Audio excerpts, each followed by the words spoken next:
Big week. Trump's thrown his toys out of the Kuzma crib. A Canadian MP is doing his best Charlie Kirk cosplay. And the Blue Jays are suddenly making us believe in something again, which frankly is dangerous.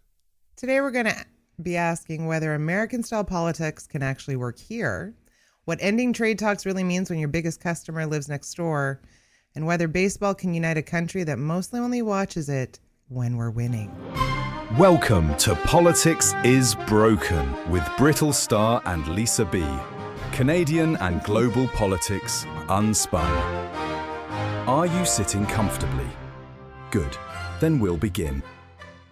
How exciting. Woot woot. It's so exciting. Minutes. So much stuff happening. News. Drowning in news. So much news. So much news. Welcome to Politics is Broken. My name is Brittlestar. My name is Lisa. Hello, everybody. So Lisa, how you doing? I'm in Alberta, so, fantastic. That's beautiful there, though. How could you be anything but happy? It was a lovely day yesterday, a lovely fall day. Yeah. Did anything happen yesterday on that lovely fall day? Well, on lovely fall days, usually a lot of people like to go to the legislative grounds because they're so pretty. Yeah. And it just so happened to coincide with the first day of the fall sitting and the throne speech. And there were tens of thousands of us just seriously walking around, wooting, booing at times. Yeah, it was great. Big wooters. Yeah, it was a big teachers rally yesterday. So it was great. Wow. Yeah. So for those of us who don't know, give me a little rundown. What's the deal? It's because of the strike and all that kind of stuff, obviously. So. Yeah. So the teachers have been striking. I think it's 3 weeks now. And we've sort of been waiting to see because, of course, the sitting was set to come. And we knew that when the ledge was sitting that eventually the UCP government is going to pass legislation to order them back to work. So so the first day was yesterday. I think we kind of anticipated maybe something was going to be said. But maybe it was too loud and they couldn't get all their work done. So now it's been punted to Monday, where it's anticipated that they will push something through the notwithstanding clause, something to try and get teachers back to work. So, right. Because why would you bargain? Why would you bargain? Exactly. Right? Yeah. Just force them back to work. Yeah. Exactly. Yeah. You were actually there and you said you had witnessed something you'd never witnessed before. Yeah. So initially when I got there, it's like our legislative grounds kind of go downward, went to the actual building. And the sea of red was insanity. So I went down to the front where I usually kind of am, but there was no way you could see anything. So I thought, okay, well, I'm going to walk up the hill a little bit. And it's the first time, one of the first times, in as big a way as I felt it yesterday, was the sound wave. So when, there were a variety of different speakers and whether it was cheering or booing or shame or whatever it was that was being said, you could feel the sound wave from the beginning of the crowd roll its way till the end of the crowd. It was amazing. Like in reaction to something or? Just the sound, the way that the people. Sound flows. Yeah, exactly. Yeah. You could hear it kind of muffly at the beginning, right? Which is where it would be the loudest. And then it kind of, there's got to be something scientific in that. I'm not a science person. I think it's like the Doppler effect or something. I should have asked a science teacher there. But anyway. Exactly. Because they were not doing anything else. Right. Just enjoying a day off. Mm-hmm. I'm just kidding. Yeah. So here's the thing that when you see that kind of turnout for Alberta teachers, which is a lot of people for the population of Alberta and how spread apart and spread out Alberta is. Population of Alberta is about 5 million. Is that right? Roughly? Ish, yeah. And you think maybe you said tens of thousands? Do you think thousands. Maybe 30,000 people? That's what they're estimating, right? Okay. So sure. So that's a huge chunk of the population that shows up to voice their disconcert. Mm-hmm. Well, there was organization. I mean, there were buses. I think there were 7 buses that came from Calgary, and there's buses coming from everywhere. So, when you think about the volume of people there, not everybody was a teacher, right? Obviously, I'm not a teacher, and I was there, but there are a lot. There are a lot of teachers. So, 50 some, what is it? Close to 50,000 teachers are on strike, and there was that big of a crowd yesterday. It made an impact. There's a picture going around, which I just I'm going to put on a t-shirt. It's just Danny on the second floor peering out the window. Like Ava Perón? Seriously. Don't cry for me, Alberta. Don't cry for me, Alberta. The oil is all I ask for. Oh, God. You teachers can go straight to hell now. You're going to do a video. I know it. Exactly. Anything to get into a dress. That's right. Yeah. I'm just so comfortable. Breezy. Here's the thing. Here's the thing I want to ask, though, is, with that kind of a turnout, massive chunk of the population really turning out for such a, like I said, such a spread out population. And then you look at the No Kings rallies in the States and elsewhere as well of last week. And my first thought when I see that is like, well, this is good. Because I think if it was the bad guys doing it, you'd be like, we're in trouble. But it's the good guys doing it, as far as I think. And it's like, okay, well, this means that there should be more people than them. Like for every person who showed up for one of those rallies, and who showed up for the protest and the the thing in Alberta or the No Kings thing or whatever, you think there must be 2, 3, 4 more people. I heard someone saying there's 12 more people. For every person that shows up at a protest, there are 12 people that feel the same way. At least. Which is wild. So my thing is like, where the hell were these people when it was time to vote? That's a really good question, Stuart. It's a really good question. We just had our municipal elections here, and voter turnout was like 30% for a variety of reasons, 30-ish%. I'm hoping, just because there's so much stuff now, like before it was like, conservatives bad, but like now we're at a different level. So I'm hoping people that maybe thought, does my vote count? Yes, absolutely it does. So you need to get out and vote. Maybe teachers who... And I mean, look, teachers are humans, right? There are a broad political spectrum of them, and same with public sector workers and things like that.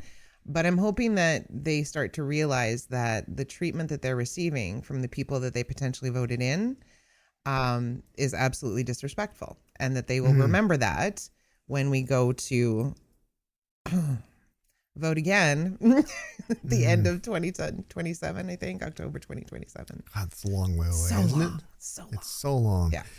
It's interesting, and I'm hoping that the one good outcome of what's happening currently politically in various places in the world is that people start to think a bit more with intent and purpose and clearly about when they're voting for people. Because I did a book signing in Sarnia on Wednesday night, and it was great. It was lots of fun. It was really super. There's a couple of Americans, because Sarnia is right on the border with Michigan, and there's a couple of Americans that showed up for the signing.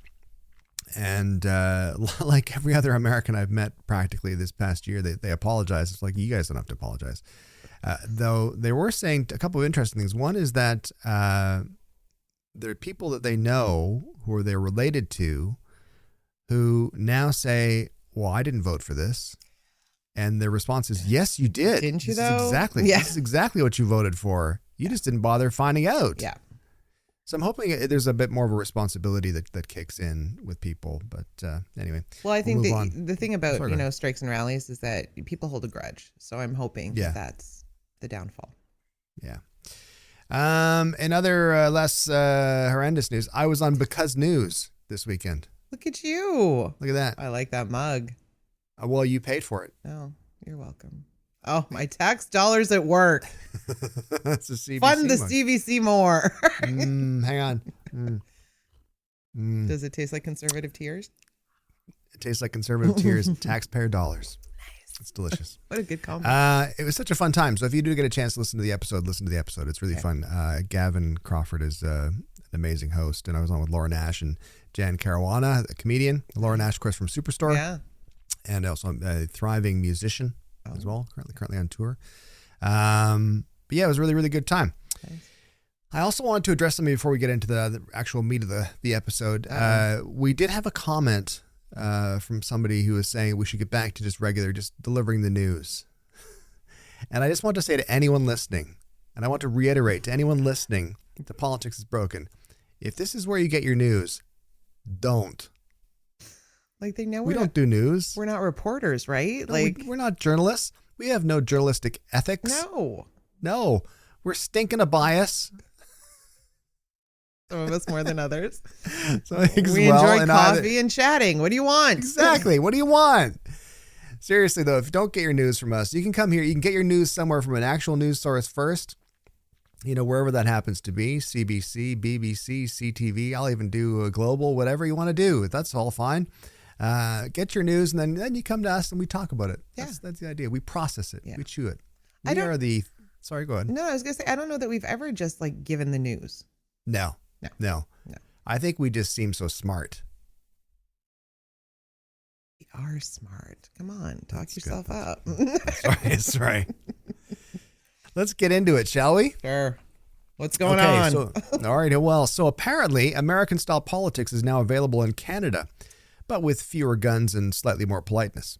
Conservative MP Jamil Javani has been touring campuses with something called the Restore the North initiative, trying to start what he calls a conversation about helping young men who feel left behind, which sounds fine until the rallies start looking suspiciously like a Charlie Kirk event without the merch table and conspiracy bingo.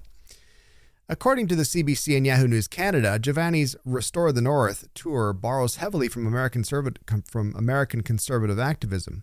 Big slogans, open mics for debate, and a focus on grievance as an engagement strategy. The question is, can this actually work in a country where our natural instinct is to form a committee before forming a mob? So I read the article actually in the CBC about Jamil Javani. Of course, Jamil Javani is an interesting character. He's a 37-year-old conservative MP from Durham, former radio host and lawyer, famously friends with J.D. Vance. I think, were they roommates? I can't remember if they were roommates or not in school. I think they were. They might have been. Yeah. I think they were.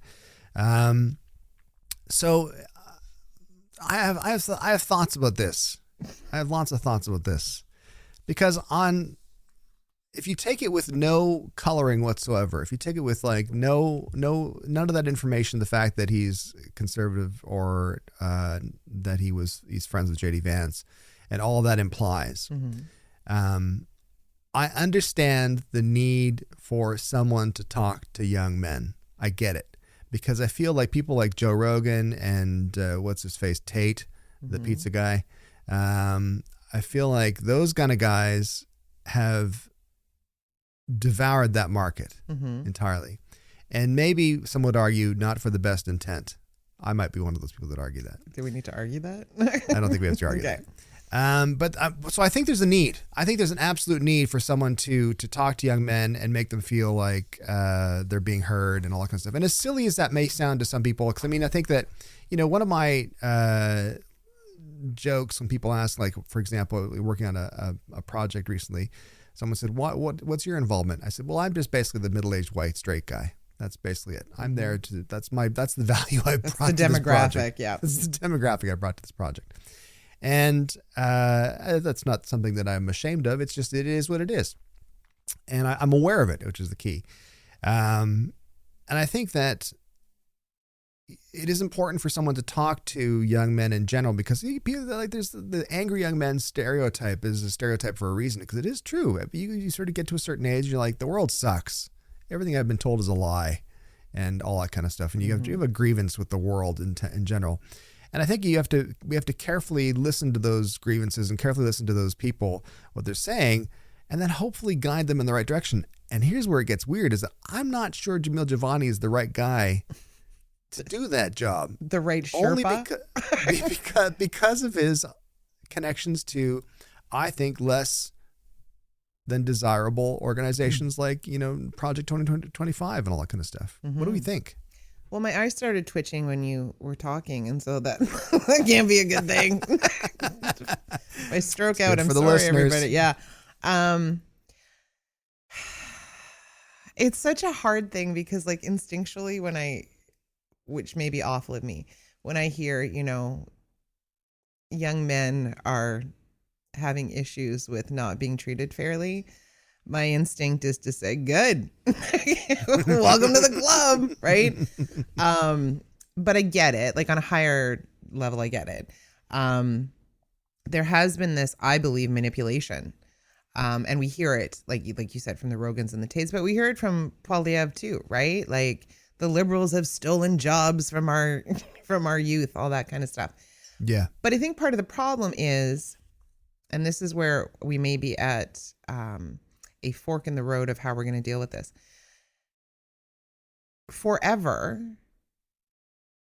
young men have been told the world is your oyster. You will get, you will have, you are entitled to, all this kind of stuff. Which has brought a lot of problems historically that, they can just take and have whatever they want. Sure. And it feels like, not intentionally, I don't think, but I feel like there's a certain flip of the narrative that now it's like, no, you don't just get to have, you actually have to work towards and for. And there's clearly a frustrator there. And I don't know if it's like, well, why my dad got to have, my granddad got to have, why don't I get to have? Yeah. And I think a lot of conservative leaning, whether it's podcasters, social media, whatever it is, are picking that up and are running with it to try to get that, yes, you should be outraged. We need to fight this, right? Yeah, for sure. Yeah. And I understand it as well. I think you're right. Coming through a time of what some people would call political correctness or political correctedness, where, I've been involved in projects before where people have said to me, well, this is not going to fly because there's just too many white people in it. There's too many white straight guys in it. It's not going to work. And I think there's times when you need to address that, and it's important to address that. But I also think there's times when it can't be helped. But I do feel like it's part of that idea, the concept of the pendulum swinging in either direction. So it's swung really heavily. The pendulum's been stuck basically over in the dude section of the spectrum. It's very dude forward. It's very dude forward. And now it's swinging out. It's tried to swing really, really hard in the other direction. And of course, it's being met with some resistance. I'm hoping that the pendulum kind of comes back into somewhere, middle groundish, where it's like people are treated fairly regardless of who or what they are. But that might not be part of human nature. But the question I want to ask, though, is this going to translate in Canada? Like, is this going to work for people? Is I have a hard time seeing the attractiveness of this type of movement in Canada. We're multi-party, we're coalition-based politics. We reward moderation over polarization. We don't really, as was shown in the recent election where Carney won, or the Liberals won. When it comes down to that kind of polarization, we kind of bristle at it. We kind of go, ugh, I don't know if I feel good about that. Does it have any chance of holding, do we think? I mean, it's hard because, the U.S. infiltrates here, right? We're always like, a year behind. It's like we're still watching Doogie Howser and they're not.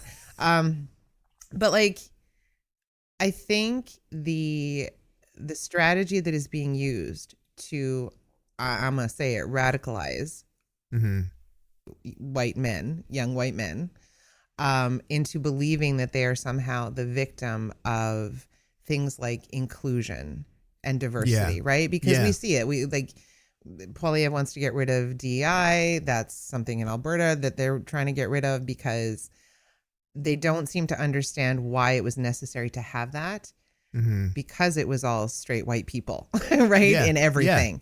And so I think when things are, I don't want to say bad, but when you, like, I don't know, because when I went to university, I didn't ever have the idea that I was going to come out of university with a Bachelor of Arts degree and get a job. Right? Like, know, like there's a realism there that you kind of have to go. Yeah, for sure. I should probably get some experience in something.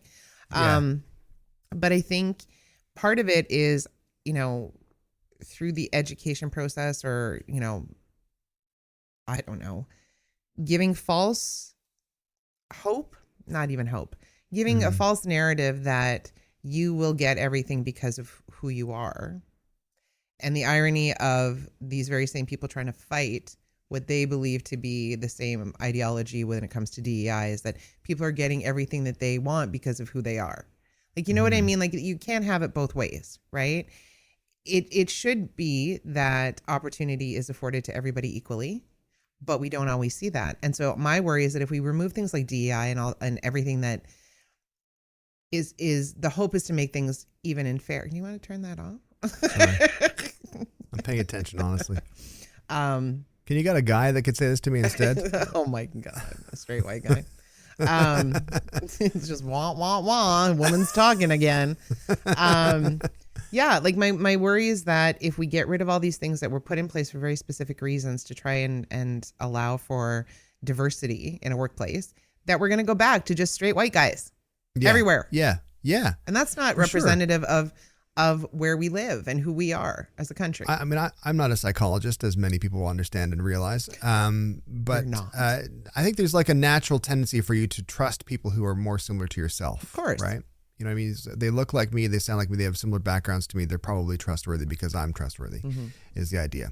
And I think that programs like, not programs, initiatives like DEI initiatives are meant to kind of nudge that. Are you sure?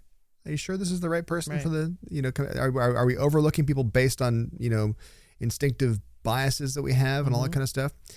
But beyond the kind of nitty gritty of the reasons and the benefits for DEI, what do we think can be done to combat? Combat seems like a strong word, but I think it's an appropriate word for it. This kind of movement, the Restore the North movement, who is, I don't want to say combat, that's the wrong word.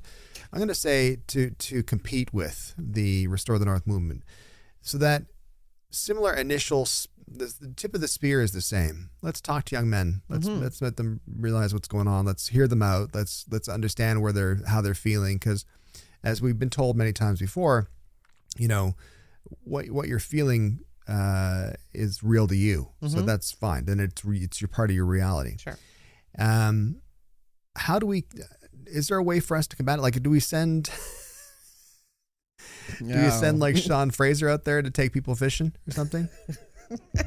What should we do? What should we do to like a Big Brother weekend? Yeah. Well, yeah. I mean, because I think that you think about the young, as I was saying at the start of the conversation, I think you look at Joe Rogan, for example, and I think that one of the reasons he was really popular is because there wasn't an alternative. There wasn't another, and I'm not saying a Joe Rogan to the left. I'm saying just another alternative, like someone with who's appealed to the same audience. Now, you could argue then that the audience is awful to begin with. Or you could say that that's the only thing if the door's open to that group of people, and that's the only door that's open to that group of people, that's the door they're going to walk through. Yeah. So do we need to do other stuff? I mean, I don't think the entire audience is awful. I think people like Rogan and like Peterson and all of those.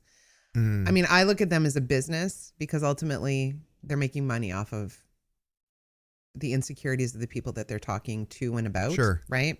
I don't think it's like, as we talked about last week, it's a philanthropic, process for them. I just want to help the poor white men of our countries. Yeah. But there's a reason why people will gravitate to those kinds of things. Right. And so obviously there's something missing. And that's part of the radicalization. And I use that term. I don't use it lightly, but it really is, because when you have like a Giovanni, makes my eye twitch, that has a direct correlation to the presidency right now, that is terrifying to me. But is he now going to try and fill this gap that there is now that Mr. Kirk is no longer with us, to try and rile up people? Because I don't think it's just, hey, we really want to hear where you're coming from, and ways that like a government entity or social programs or what have you can really help you. I don't think that's what it's about. I think it's about trying to, plant the seed of only conservatives can help you. Nobody else cares about you.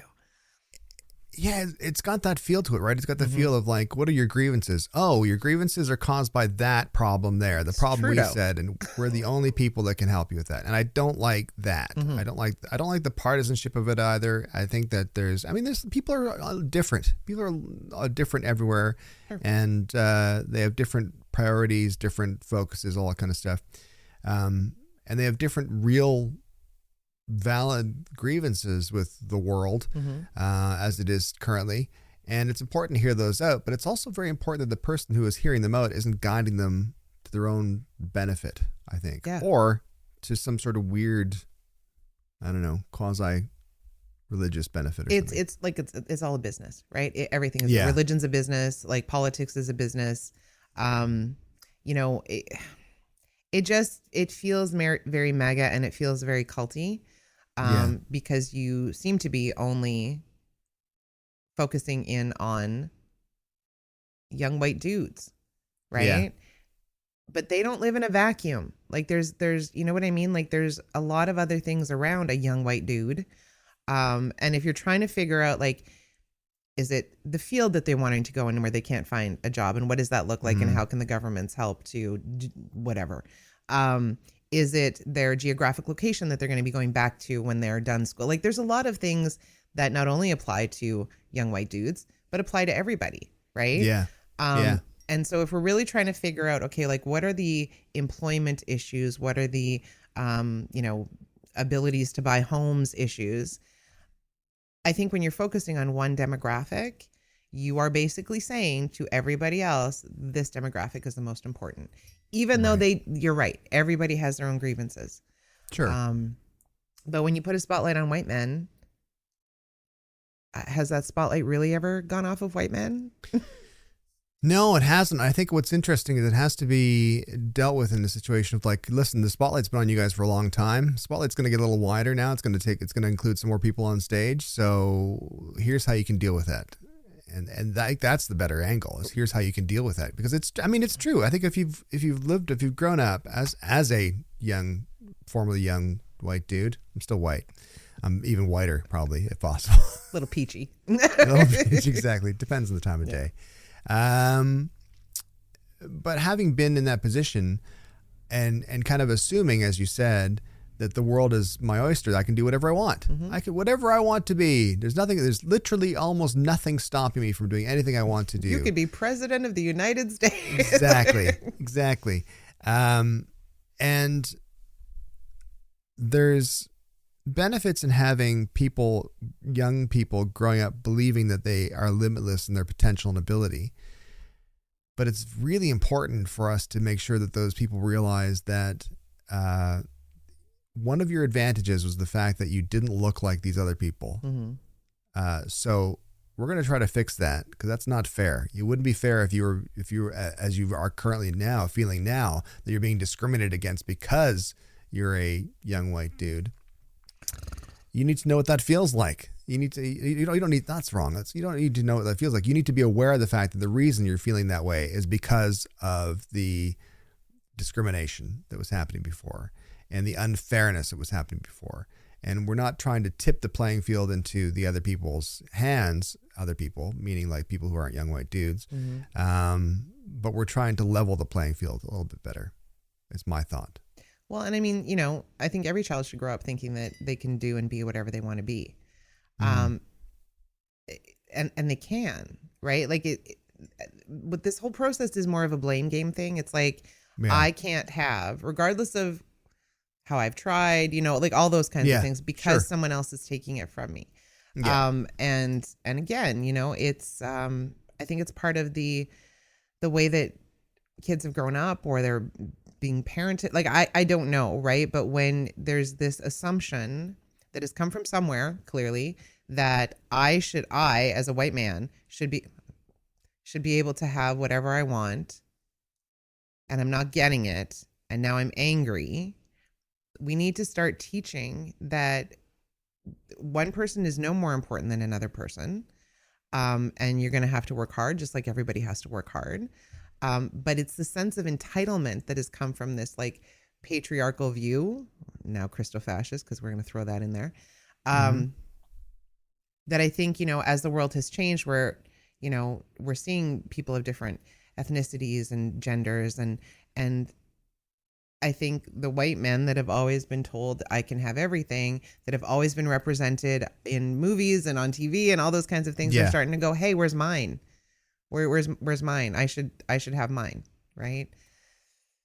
It is hard. The term Christofascist always sounds to me like it's going to make my coffee more delicious. It sounds like it's like the Folgers crystals. Now Folgers, now with new Christofascist crystals.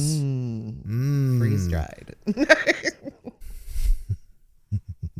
I don't. Do we think it's got a chance in Canada of taking hold? I think it already has a chance. Like, it's already happening in Canada. We see it. We see it with a lot of stuff, right? It's the political parties and everything. I have more faith in Canada. I say my take is that American politics is like Red Bull. Canadian politics is coffee with milk. You can chug Red Bull for a bit, but eventually you'll throw up in a Tim Hortons parking lot. Or have a heart attack. Or have a heart attack while throwing up in a Tim Hortons parking lot. You get a Boston cream, you'll be just fine. You come right out of it. Settles everything, yeah. Exactly. Let's move on. Yay. Here we go. Donald Trump announced on Truth Social this week, I'm so excited to talk about this, that, quote, trade negotiations with Canada are over, end quote. Which reminds me of the Simpsons scene with, is it Charles Bronson Town? Where it's just every character is Charles Bronson. And is it Charles Bronson? Yeah, it's Charles Bronson. And he goes, Ma, give me some milk. Or give me some cookies or whatever he says. And he goes, and his mom says no. And he goes, this ain't over. I'm probably going to, Owen will know the exact quote. It's exactly. Anyway, sorry, Donald Trump announced on Truth Social this week that, quote, trade negotiations with Canada are over. Not strained, not on pause, over. The reason? Ontario ran a TV ad using a 1988 Ronald Reagan radio clip denouncing tariffs. That's it. A 37-year-old quote about free trade made him so mad he rage posted and went all caps again.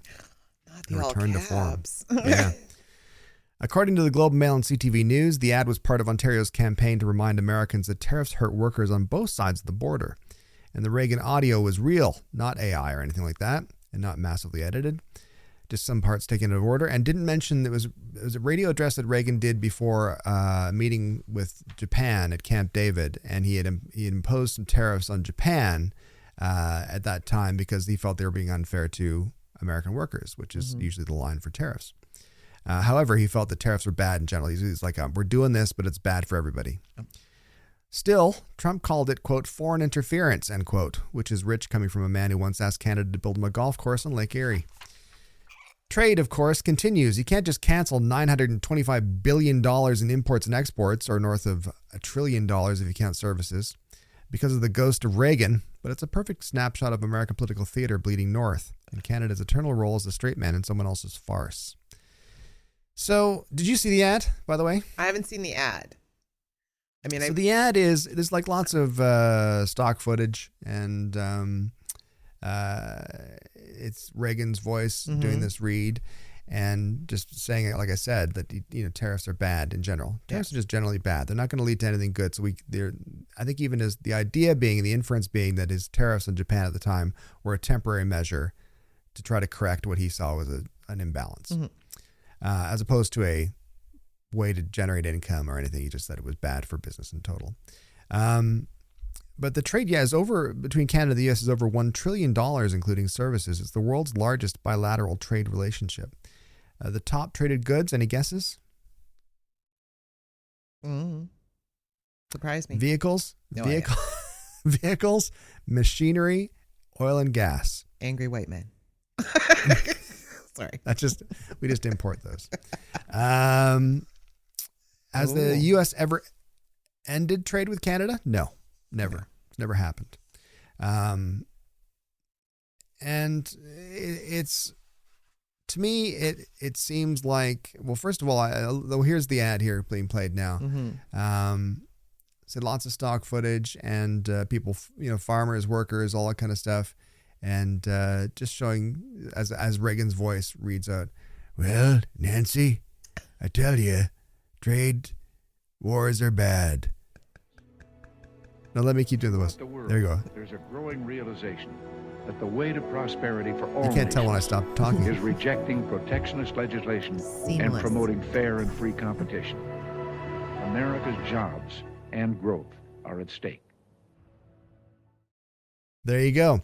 So that was, I felt it was a bit of a gambit by Doug Ford. And here's the thing. So first of all, my take on this is this. Don't worry about it. Yeah. Because he says a million things a day, and something else will come up and will distract him, and it'll be back to normal. And also, again, you can't just erase that much trade. Like, people will hurt a lot in the American side as well as the Canadian side. So it's not going to just stop because there's too many hands in the cookie jar. Is that a thing? Is that a saying? That's a big economic saying, isn't it? There you go. Yeah. Too many hands in the cookie jar. Hands will get stuck. If it's a narrow opening at the top. If it's a wider opening, it doesn't keep the cookies fresh. Then you have to put little cookies in it. Okay. Sorry. That's true. Exactly. See, there you go with that socialist idea. Little cookies, more cookies for everybody. More cookies for everybody. Everybody gets a cookie. I mean, that sounds pretty good. I know, right? But yeah, my take on it is don't worry about it. It's dumb. My take on it is that things are heating up for him in the U.S. for other reasons, and he needs to find a foe. What I don't like about it whatsoever is that I feel that in order to avoid things like, say, I don't know, the Epstein files or something, he will do anything, and that's the scary part to me. Now, whether or not he has the backing, like, I don't know, when I say do anything, of course, the furthest extent of that sentence is that there'd be like, let's invade Canada. Do I think that he has the U.S. military on side? I'm not so sure. Yeah. Based on that speech that Hegseth and him did to the military not so recently, I guess fairly recently, and looking at their faces in the audience, I don't necessarily think he has the military totally on side. They serve the Constitution and not Trump. What do you think? Well, I think he's a petulant child, right? And so, look, at the end of the day, we are neighbors. We are going to trade. It's going to happen. But again, it's like negotiating with a child. Actually, no, a child would be more reasonable. I think it's funny that, he's saying things like, oh, Reagan's speech was taken out of context and, whatever it is. I'm actually surprised that that's costing $75 million. $75 million. Hey, Duggo, how's healthcare? But, but I get it, right? If you want to get it on the news or stations in the U.S., it's going to cost you money. Sure. But like, Trump's worried about like things like that with the political interfering with like the Supreme Court decisions about his tariffs and his whatever. If you're worried, maybe stop doing weird things and let's just actually stop having this financial warfare, this trade warfare, and let's get back to actually talking about what's going to be beneficial for both sides, right? Because really, that's what Reagan was saying. And when you instill these tariffs like as a financial coup to another country, right? It's supposed to be excellent French, by the way. That's good. It has to be jarring. It has to make impact so that hopefully there's more conversations that happen along the way, right? Mm-hmm. Tariffs are not just something that should be put in place indefinitely with these willy-nilly percentages for no reason. Yeah. And he's just mad that somebody did something that, may be impactful that he didn't think of doing himself. So I think there's no negotiating with him whatsoever. I think it's total waste of time. Mm-hmm. I think actually I feel that I've come around a little bit to, initially I thought Carney was being a little foolhardy and not realizing that there's no point in negotiating. Now I think he's a bit more aware and he's handling it fairly well. I liked when he said recently, after this news broke that, the Truth Social post was screenshot and shared, because that's what happens with news now. Yeah. So the reader that made the comment, or the listener that made the comment about news, that's how news happens. Yeah. Truth Social. But when he said after that, when the U.S. are ready to talk about trade, we're ready to deal. We're here. Mm-hmm. Kind of like, whatever. We'll see what happens. I think it's the best attitude to have, because it's like we can't be panicked. We can't be throwing things at his feet. We can't be like, whatever you need, sir, whatever you need, sir. Like watching those meetings he has with the 3-hour long suck up meetings that he has. It's too much. We can't do that. No. And I mean, like, when they have their little presser and Carney's sitting there, I don't know what people expect him to do. Right? Like, it's still like, diplomacy. Put Trump in a headlock or something like that. It's not going to work. Yeah. Ugh. Diplomacy still has to happen. And, it'll be interesting to see how the Conservative Party feels about this. Because first it's like Carney's going too strong with counter tariffs. Then, oh no, he's being a wimp. He took those counter tariffs off. I think and based on his speech about, the budget and things that are happening, I think, he's really looking to see where we can have trade elsewhere besides with the U.S., which is a good thing. We need to diversify, right? We can't put all our potatoes in one basket with this guy. We're so good with I the know, metaphors. we're just so good. And maybe that's making Trump mad, because he's realizing that, you're not going to totally destabilize an economy. They're going to find other resources. And so suck on that, Trump. Yeah, I think that's what he should say in the Oval Office. That should have been the end of the commercial. And then do that thing. I don't know if you guys did this in grade 7 and 8 when you were growing up, but do that sound as well. Did you finish that sentence? No. Suck on that, Trump.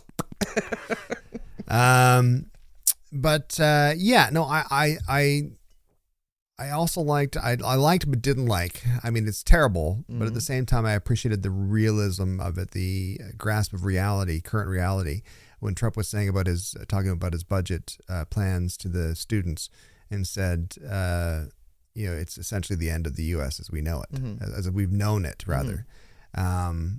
Meaning, like, we can't rely on them. They're just not acting like good friends, good neighbors anymore, but we're stuck beside them, so we just got to do what we can to get by. We'll see. It's like one of those things where you, like, with your neighbor that you don't particularly like you nod when you pass by, but you're not inviting them over to the potluck. Yeah. Exactly. Yeah. And just to finish this off, every time the U.S. sneezes, Canada catches a headline. But don't worry, we've got free health care to treat it. Wow, suckers. Let's finish it off with some exciting happy news. Are you ready? Ready. And finally, the Toronto Blue Jays are in the World Series. Have you heard that? Did you know that? The what? Yeah, exactly. Which means the entire country is suddenly an expert on bullpen rotations. For a brief, beautiful moment, Canadians from Vancouver to St. John's are united in yelling at televisions together. According to Sportsnet and the Canadian Press, national viewership is hitting record highs, not seen since Joe Carter's 1993 walk-off home run. Did you watch that on television? What happened? No. I don't know how old you are. I have no idea. Probably a child. Don't. How dare you? How dare you? I remember watching it, living in Kingston at the time, and watching it on television with a bunch of friends, and then just hearing the whole town through our windows like just erupt and honking and cheers and all that kind of stuff. Economists say events like this can boost tourism by up to 10%, which makes sense. Patriotism is easier when it comes with a foam finger. For once, national pride isn't tied to politics. Pipelines are passports. Just a team in blue, a flag, and the hope that Ohtani isn't really feeling it. You know who Ohtani is, do you? Yes. Okay. Well, because it's all that's on the news. Yes. Exactly. Yeah, exactly. So, of course, Joe Carter's iconic walk-off homer was the last time the Blue Jays won the World Series in 1993, when you were probably in your 40s. And nearing retirement, yes. Exactly. How many Canadians watched back then? This is fascinating. Tell me.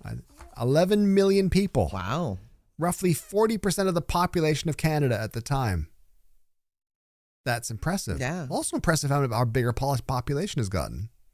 Well, yeah, because of all those immigrants apparently we're letting in. I'm kidding. The babies we having. The babies. So what's interesting to me is, does this do good things? Like, I think, is it more impactful for a sports event to unify the country than, like, is this going to be another elbows up moment for people? Yeah, I think people need something that is not so dark to focus on. Yeah. Yeah. And it's one thing that I think, it's just like with any sporting event. Really, we only have baseball and hockey where we sort of intersect with the U.S. The NBA, the Raptors, or as they're known in the news conference by the FBI, the Toronto Rangers. I'm in the West. We Close. We don't have so that. close. So close. Yeah, I think people need something to be happy about, right? To find a little bit of joy in some pretty dark stuff. I mean, I think there's the yay Canada's team, but then it's like, come on, we got to beat the U.S., right? Like there's part of that to it too.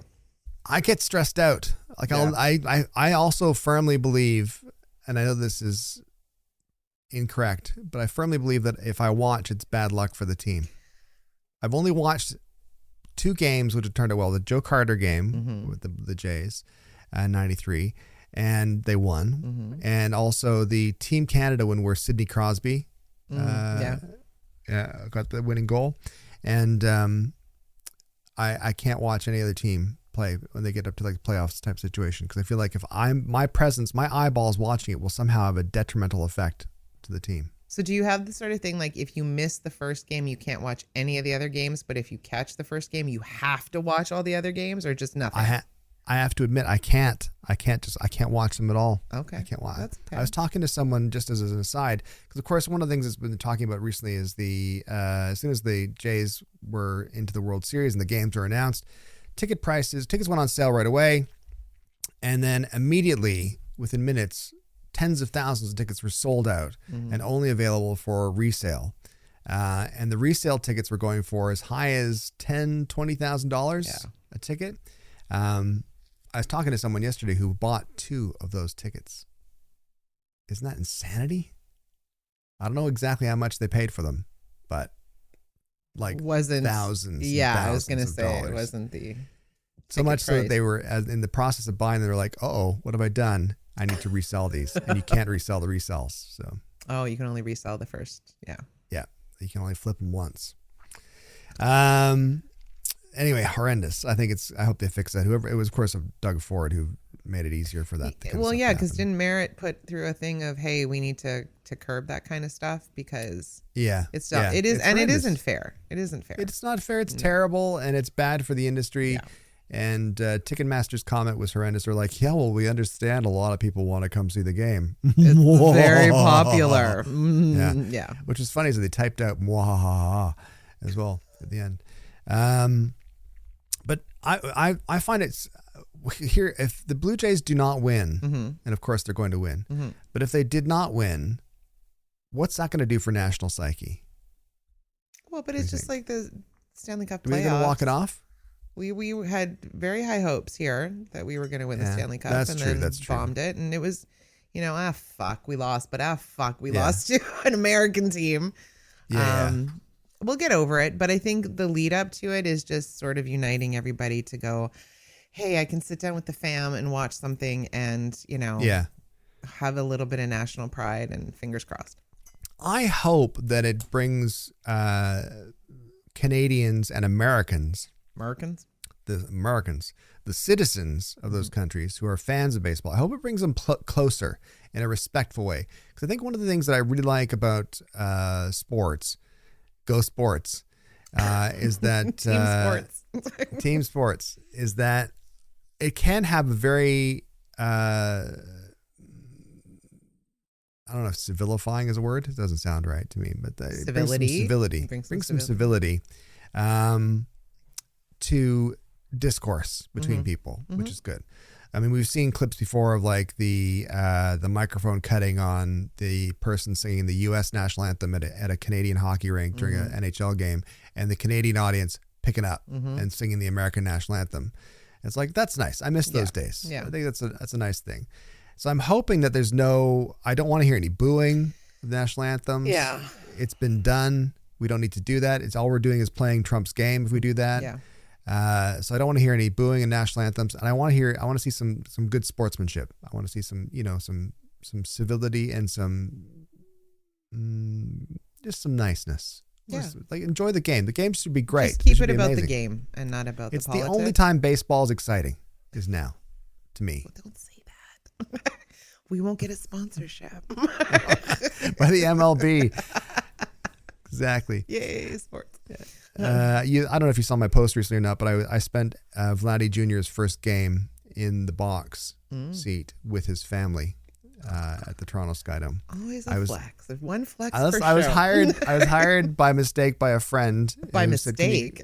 Yes, who said, I don't have anyone else who's a camera operator who can go film Vladdy Sr.'s reaction to his son's first hit in a first MLB game. Can you do it? And I was like, I don't know who any of those people are.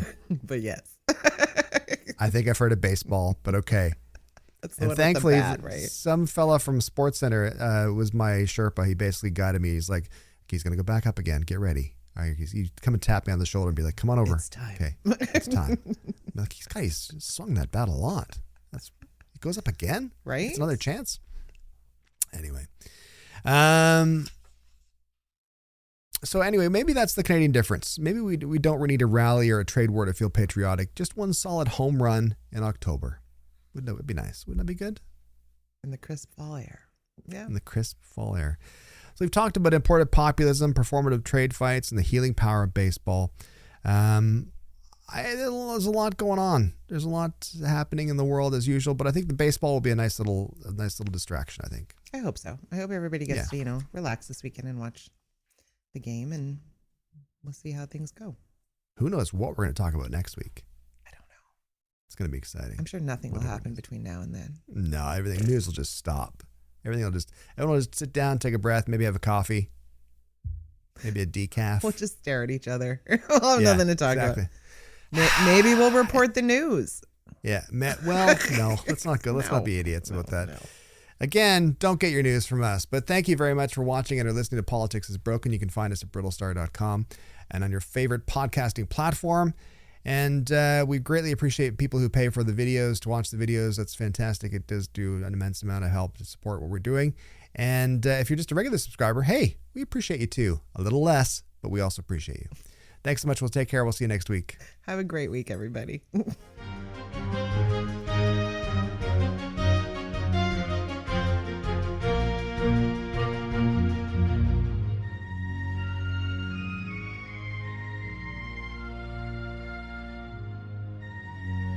You've been listening to Politics is Broken with Brittlestar and Lisa B. The audio version of this podcast is produced by Owen Reynolds for the Podcast is Broken Network. Remember to like, follow, subscribe, and comment. And don't forget to check out Brittlestar.com for more.